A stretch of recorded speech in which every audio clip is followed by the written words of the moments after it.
which is taking place while even we are talking. The seizure of the Iranian flag cargo ship that exacerbated the entire situation.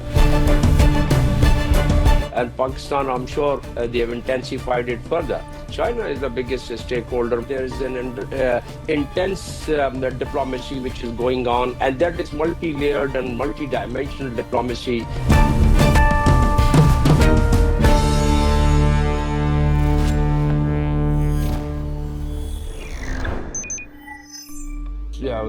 That's very much so. After the statement of Donald Trump, in which J.D. Vance arrival here after a few hours, that was confirmed, although we were anticipating all the indicators in Islamabad, where I'm located now. It suggested that yes, J.D. Vance would be arriving, the Air Force 2 aircraft would be arriving, but now it has been confirmed. But then about the Iranian part, which Pakistan really became a little concerned to start with. It looked like that because I've been engaging with some of the colleagues and some of the officials here. And my understanding is that there's an intense diplomacy which is going on, and that is multi-layered and multi-dimensional diplomacy which is taking place while even we are talking. And based on that, and by the way, the previous dialogue which had taken place in that last part of the entire the session was the J.D. Vance press conference, and in that press conference he only had shown his concern on one point, that was the enrichment.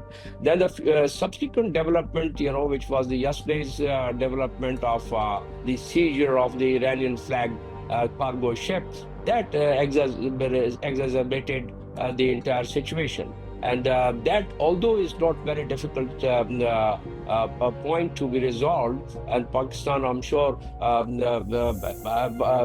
been trying in past, and now they have intensified it further.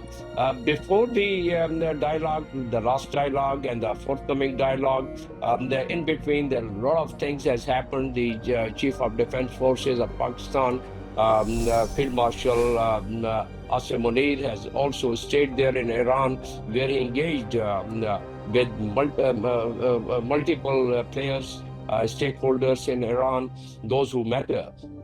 So that part, and then that means he established a very good rapport and very good understanding. And as I was mentioning earlier also on some channels, that he has a very good understanding about Iran and some other countries also, because he's been holding those positions in Pakistan where his engagement was. So having that in mind, my understanding based on all these factors, it's multi-dimensional. That's why I mentioned about it. And we, in my understanding and my discussions with various people here, that we having all these stakeholders. China is the biggest stakeholder, 1.5 million barrel.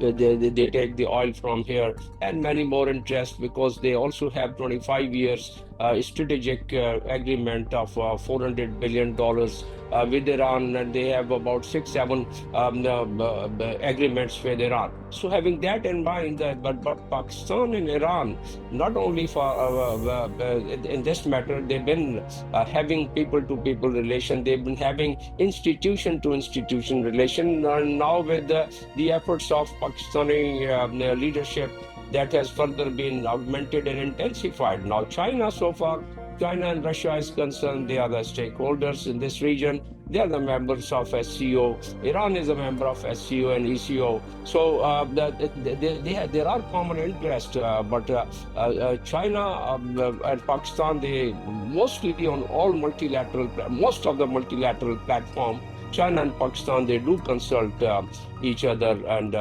therefore I would say that it would only augment the efforts of Pakistan.